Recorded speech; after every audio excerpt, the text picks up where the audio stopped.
अन्नदाता। पग पग पर है संग तुम्हारे अन्नदाता। लहू किसानों का बन के पसीना सींचता है धरती का सीना। मेहनत का तेरी हक दिलवाने, नई तकनीक नई खोज बताने। पशुधन को गुणवान बनाना, पौध सुरक्षा को सिखलाना, खेती के सब गुर समझाने, भारत का सरताज बनाने। आठों पहर है संग तुम्हारे अन्नदाता अन्नदाता। नमस्कार, मैं शालिनी आप सभी दर्शकों का अन्नदाता कार्यक्रम में स्वागत करती हूं। हर रोज की तरह आज भी हम कार्यक्रम में लेकर के आए हैं खेतीबाड़ी से जुड़ी हुई बहुत सी लाभकारी जानकारियां। तो चलिए सबसे पहले देखते हैं कि क्या है विशेष आपके लिए आज के कार्यक्रम में। आलू की ज्यादा पैदावार हेतु वैज्ञानिक तकनीक से खेती।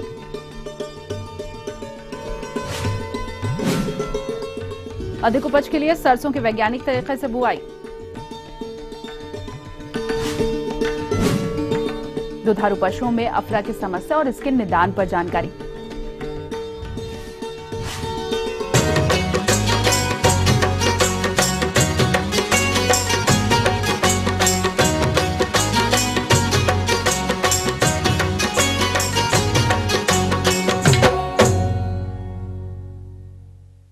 हमारे प्रदेश के जो किसान आलू की खेती करना चाहते हैं वो इससे अच्छा लाभ तभी कमा सकते हैं जब इसकी खेती वैज्ञानिक तरीके से करें।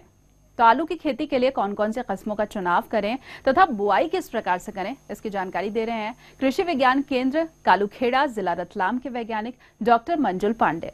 किसान भाइयों, आपको आलू की खेती के बारे में जो इसमें जो जिला रतलाम में अधिक से अधिक मुनाफा दे सकती है, तो इसलिए आज आलू की खेती के बारे में थोड़ा सा आप लोगों से परिचय कराता हूँ। आलू की खेती इसका समय 20 अक्टूबर से लेकर 20 नवंबर का होता है। खेत की तैयारी के लिए आप जुताई करके पलेवा लगा लीजिए, उसमें हल्का सा सिंचाई हो जाएगी, पलेवा उसके बाद तैयार हो जाएगा, जिससे कि ये ट्यूबर जब आप लगाते हैं, बीज लगाते हैं, जिससे उसका जर्मिनेशन अच्छा हो। तो इसलिए आपको खेत को बहुत अच्छी तरह से आप तैयार कर लें। आलू में खाद की मात्रा जो एनपीके की है वो 150, 80 और 80 है। तो जो नाइट्रोजन है वो आधी नाइट्रोजन आपको खेत के बनाते समय जो तैयारी के समय देनी है, और जो आधी मात्रा नाइट्रोजन की बचती है उसको 2 भागों में डिवाइड कर करके 35 दिन के अंतराल में उसको खेत को देना है। तथा इसकी जो प्रजातियां हैं, जो उन्नतशील जो प्रजातियां हैं, वो 13757 है, कुफरी देवा है, कुफरी चिपसोना 1 है, कुफरी चिपसोना 2 है, चिपसोना 3 है, कुफरी चंद्रमुखी है, कुफरी ख्याति जो अभी नई वैरायटी आई है कुफरी ख्याति है, कुफरी पुखराज है, कुफरी चमत्कार है, कुफरी चंद्रमुखी है। तमाम आलू की प्रजातियां हैं, तो इसलिए उनका उत्पादन जो है वो काफ़ी अलग अलग है, लेकिन जो औसत उत्पादन आता है वो 250 से 300 कुंटल प्रति हेक्टेयर के हिसाब से आता है। जो इसका बीज का साइज होता है, तो अगर इसे 40 ग्राम से का वजन का अगर आप ट्यूबवेल लेते हैं तो 20 से 25 कुंटल प्रति हेक्टेयर के हिसाब से चाहिए होता है। यदि अगर आप इसका साइज 40 से 50 ऊपर होता है, बढ़ता है साइज, तो उसी तरह से इसका 30 से 35 कुंटल पर हेक्टेयर के हिसाब से बीज दर लगता है। जो ट्यूबर का साइज होता है वो 3 से 4 इंच का होना चाहिए। जब आप इसको बीज को बोते हैं तो उससे बीज से बोने से पहले इसका बीजोपचार करना बहुत जरूरी है। आप बीजोपचार बोरिक एसिड 3% यानी 1 लीटर में 3 मिलीग्राम आप बोरिक एसिड डाल के उसको सीड ट्रीटमेंट करिए। क्यों कर जरूरी है? क्योंकि आप जब कोल्ड स्टोर से बीज को लाते हैं तो उसमें कोई डिजीज या इंसेक्ट पेस्ट जो ट्यूबर में हो, जो इन्फेक्शन आपकी फील्ड पे ना कर दे, तो इसलिए बीजोपचार करना जरूरी है। दूसरी बात, आपकी खेत की तैयारी के समय 2 विधियां हैं। या तो आप आदमियों द्वारा उसको आप खेत में लगवा सकते हैं। दूसरा, आजकल जो आधुनिक तकनीक आ गई है, आलू प्लांटर आ गया है, उसके द्वारा आपको एक फायदा ये आपका समय बच जाता है, आलू ठीक से सही जगह गहराई पर पहुंच जाता है और उसके बाद मिट्टी भी चढ़ा देता है। तो आलू प्लांटर से आपका एक तो ह्यूमन का जो मेहनत है वो कम लगती है और समय की बहुत ज़्यादा बचत होती है। तो हो सके तो आलू प्लांटर से आप अपनी खेत में आलू लगवाएं। जो ट्यूबवेल लगाते हैं वो लाइन से लाइन 7 सेंटीमीटर, पौध से पौध की दूरी 20 सेंटीमीटर होनी चाहिए। इसके बाद जो सिंचाई होती है, अगर पलेवा के समय आपने थोड़ी सी नमी है खेत में तो फिर दूसरी सिंचाई तो 20 से 30 दिनों के बाद देनी चाहिए, जिससे जो ट्यूबर से पौधे नहीं निकल पाए हैं वो आपके जर्मिनेशन हो जाए। फिर उसके बाद आप 70 से 80 दिन की जो फसल होती है उस पर तीसरी सिंचाई दे सकते हैं। सिंचाई देते हैं उसी बीच में आपको खरपतवार नाशी, जैसे आपने खेत में आपने ट्यूबवेल लगाया तो एक मेट्राब्यूजिल आता है, 1 लीटर प्रति हेक्टेयर के हिसाब से आप डाल सकते हैं। जब आप ट्यूबवेल लगाते हैं खेत में तो 1 से 3 दिन के अंदर इसमें स्प्रे जरूर कर देना चाहिए, जिससे खरपतवार नाशी ना जन्मे, जिससे आपका जो मुनाफा है वो कम ना हो और फसल अधिक से अधिक अच्छी हो।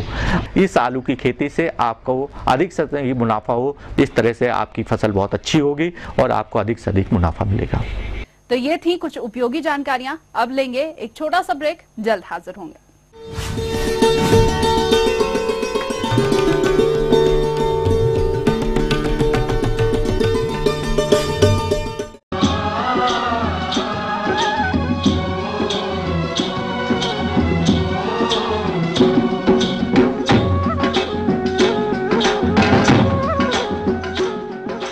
ब्रेक के बाद एक बार फिर से आप सभी दर्शकों का अन्नदाता कार्यक्रम में स्वागत है। बढ़ते हैं अगली प्रस्तुति की ओर।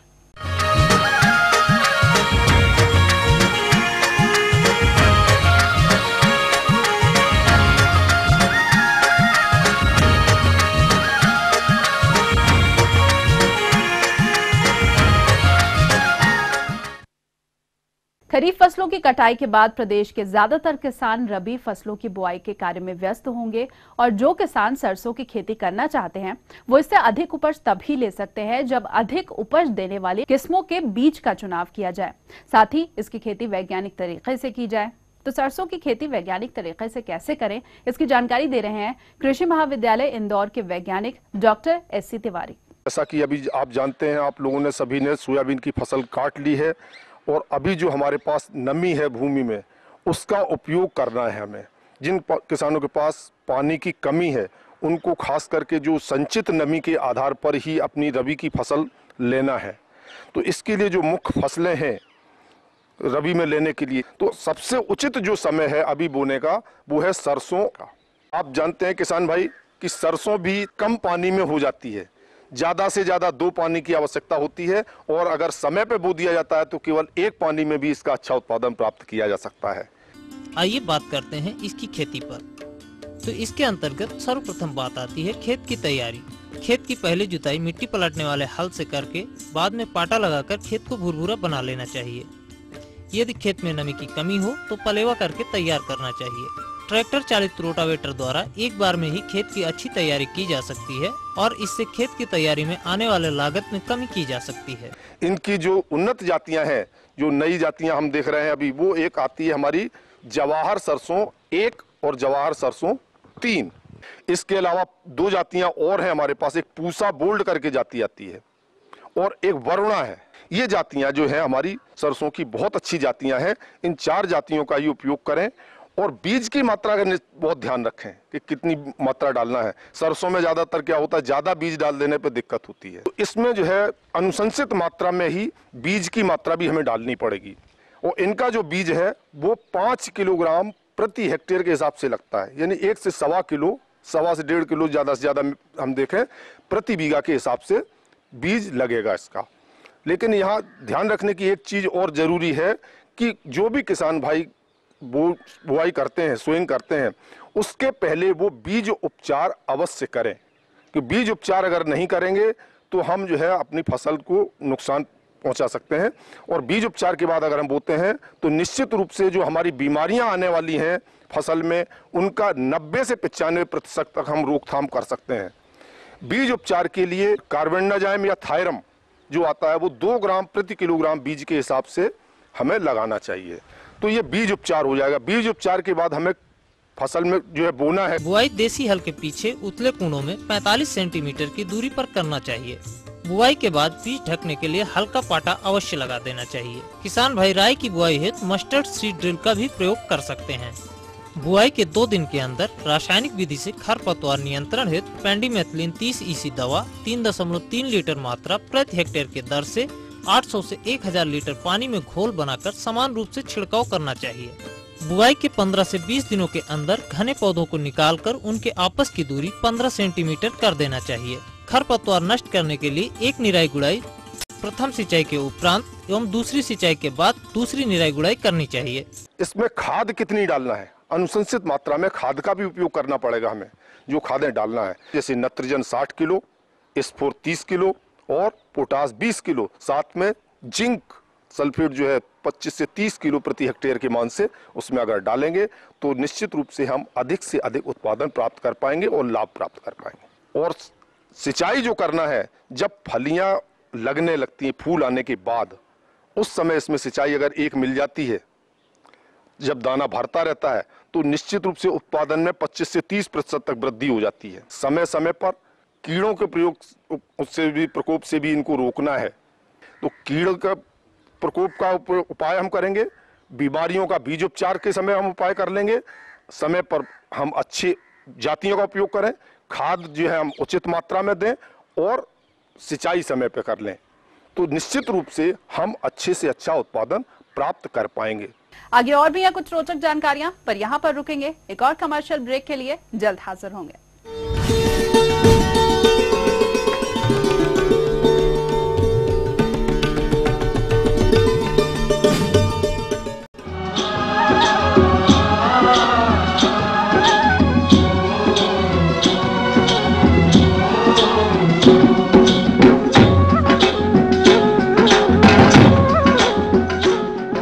ब्रेक के बाद आप सभी दर्शकों का स्वागत है और चलिए अब रुख करते हैं अगली कड़ी की ओर।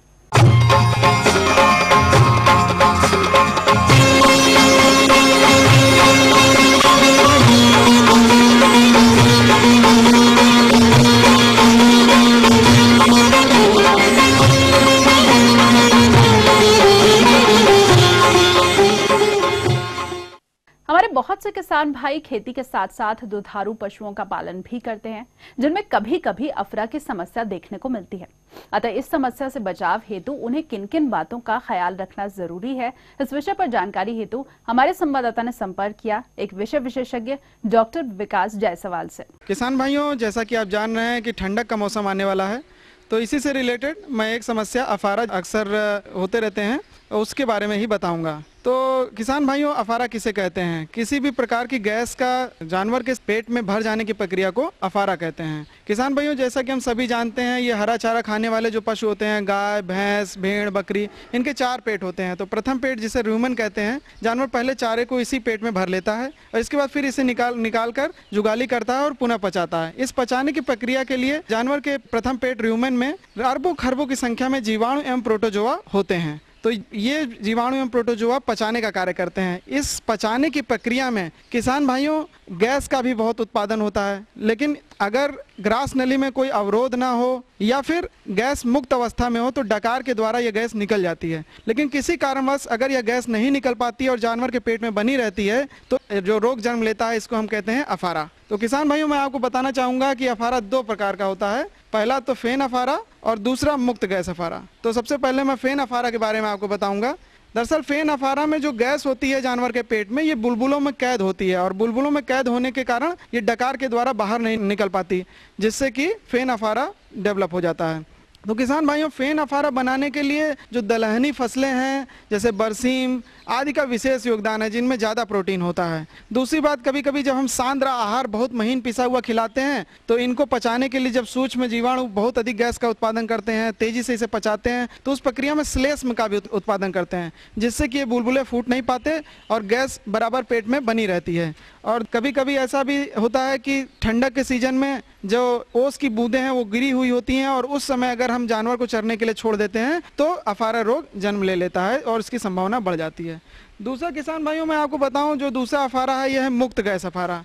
मुक्त गैस अफारा में जो जानवर के पेट में गैस है ये तो मुक्त अवस्था में रहती है, लेकिन किसी कारणवश बाहर नहीं आ पाती है। इसके तो प्रमुख कारण है कि पेट में जो ग्रास नली है जो पेट के मुंह के बीच में होती है, इसमें किसी चीज का फंस जाना, जैसे आलू हो गया, गाजर हो गया, बैगन हो गया, सेब हो गया या कोई वस्तु का फंस जाना। दूसरा, ग्रास नली के आसपास किसी ग्रंथि में सूजन आ जाना। तीसरा, मिल्क फीवर हो जाना या फिर इंडाइजेशन की समस्या हो जाना या पेट में संक्रमण हो जाना। तो ये सब इसके कारण हैं। तो जैसा कि मैं बता रहा हूँ आपको किसान भाइयों, जो मुक्त गैस अफारा है ये कम देखने को मिलता है। किसान भाइयों, अब अफारा के मैं लक्षण आपको बताऊंगा कि अफारा से ग्रसित जानवर को आप जैसा कि जानते हैं कि उसका पेट फूलने लगता है, जानवर बार बार उठने बैठने लगता है, बार बार मूत्र का त्याग करता है, पेट पे लात मारता है क्योंकि उसके पेट में दर्द होता है, जीभ निकालता है, सांस लेने में उसे तकलीफ होती है, मुंह से सांस लेने लगता है, गिर पड़ता है, लार गिराता है और अंत में उचित देखभाल के अभाव में उसकी मृत्यु तक हो जाती है। तो किसान भाइयों, इसका क्या उपचार इसका किया जाए?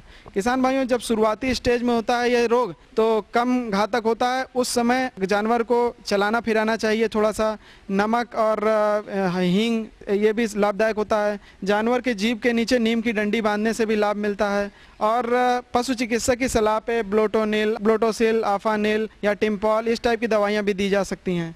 लेकिन किसान भाइयों, हमेशा पशु चिकित्सक से जरूर संपर्क कर लें क्योंकि कभी कभी ये गैस इतनी तेज़ी से बनती है कि जानवर का पेट फाड़ने या पेट में छेद करने की भी आवश्यकता पड़ जाती है, अन्यथा की स्थिति में जानवर की मृत्यु हो जाती है। किसान भाइयों, अब मैं आपको इससे बचाव के बारे में कुछ बताऊंगा कि कैसे हम इस रोग से बचें। तो इससे बचने के लिए किसान भाइयों मैं यही कहूँगा कि आप सबसे पहले तो ऐसे जो चारे हैं जो कि ज़्यादा गैस बनाते हैं या जिनसे इस रोग की संभावना होती है उसके खिलाने से पहले सूखा भूसा खिलाएं। नंबर 2, आप किसान भाइयों मिश्रित चारा बोएं, जैसे लेग्यूम जो हैं, जो दलहनी फसलें हैं उनके साथ दूसरी फसलें बोएं। तीसरा, किसान भाइयों, जब ठंड के दिनों में ओस की बूंदें निकल जाएं उसके बाद ही जानवर को आप चरने के लिए छोड़ें। चौथा, जब किसान भाइयों आप चरने के लिए छोड़ें उससे पहले आप अगर साइलेज को खिलाते हैं तो आपको लाभ मिल सकता है। चौथा, इस टाइप के चारे को आप कब बंद ना करें, थोड़ा थोड़ा खिलाते रहें जिससे कि जानवर का शरीर इसके अनुकूल बना रहे। इसके बाद कुछ द्रव्य ऐसे आते हैं जो फेन नाशक द्रव्य होते हैं, इनको आप दूसरे जानवर के शरीर पे पेंट कर सकते हैं। उसके अलावा इस टाइप के जो फेन नाशक द्रव्य हैं इनके रेडीमेड कैप्सूल आते हैं, इनको आप चारे में डाल सकते हैं जिससे कि वो जो है फेन का नाश करते रहें। और इसके अलावा आप एकदम से भूखा है पशु, ज़्यादा देर तक भूखा है तो एकदम से बहुत ज़्यादा चारा न खिलाएं। तो इस प्रकार की अगर चीज़ें आप करेंगे तो आप इस रोग से मुक्ति पा सकते हैं।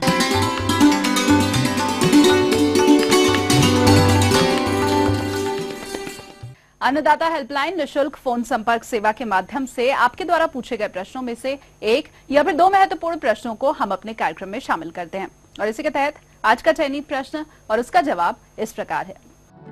आज हमने जिस प्रश्न को कार्यक्रम में शामिल किया है उसे पूछा है ग्राम वीरपुर, जिला रायसेन के कृषक कामता श्रीवास्तव ने। यह अजवाइन की वैज्ञानिक बुवाई तकनीक के बारे में संपूर्ण जानकारी चाहते हैं। तो कामता श्रीवास्तव जी, आपकी जानकारी हेतु प्रस्तुत है कार्यक्रम का यह अंश।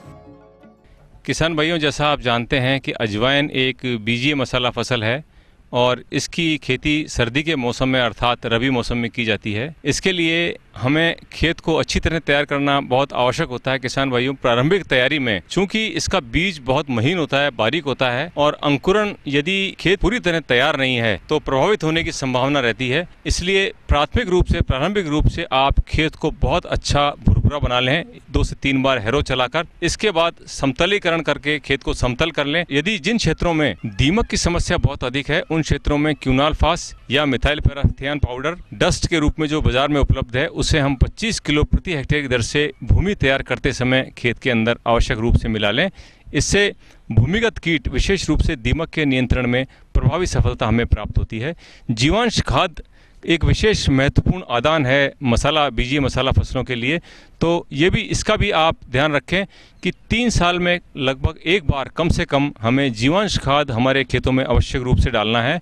तो जो भी फसल आप मेथी, अजवाइन, जीरा, धनिया, सौंफ जो भी फसल आप ले रहे हैं उसके लिए आप इस चीज़ की सुनिश्चितता करें कि 10 से 12 टन सड़ा हुआ गोबर का खाद या 5 टन वर्मी कंपोस्ट हम आवश्यक रूप से प्रति हेक्टेयर की दर से 3 साल में एक बार कम से कम आवश्यक रूप से खेत में दें। यदि आप गोबर का खाद खेत में डाल रहे हैं तो इस चीज़ का भी ध्यान रखें कि बुआई से लगभग 1 माह पूर्व ये गोबर का खाद, सड़ा हुआ गोबर का खाद खेत में अच्छी तरीके से मिला देना ज़्यादा लाभदायक रहता है।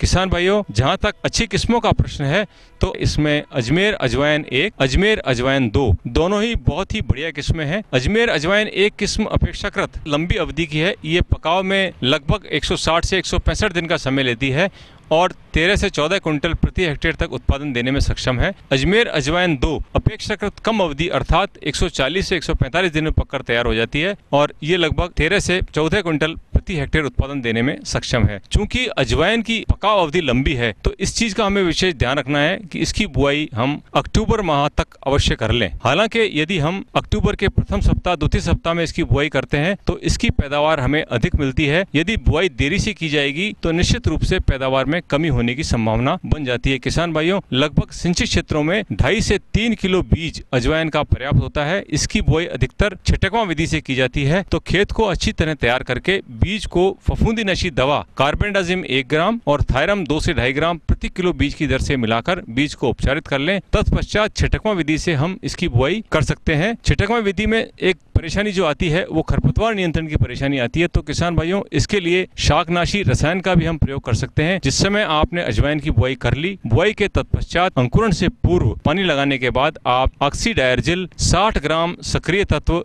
500 लीटर पानी में मिलाकर समान रूप से भूमि पर छिड़काव कर दें।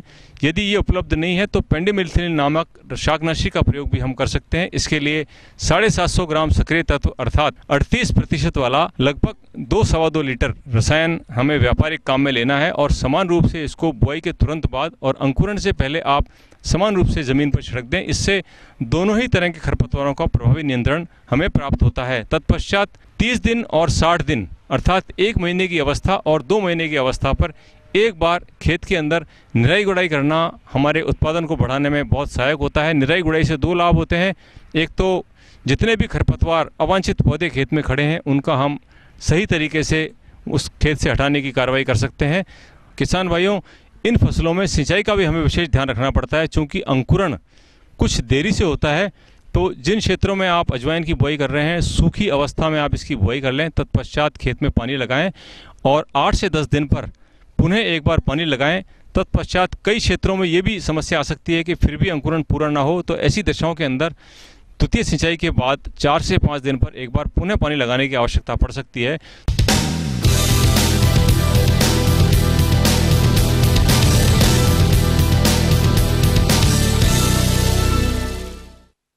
राज्य के विभिन्न मंडियों में कृषि उत्पादों के चढ़ते उतरते बाजार भाव की संक्षिप्त जानकारी इस प्रकार है।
हम ये उम्मीद करते हैं कि आज का कार्यक्रम आप सभी दर्शकों के लिए उपयोगी रहा होगा। किसान भाइयों, अन्नदाता आपकी सेवा के लिए संकल्परत है।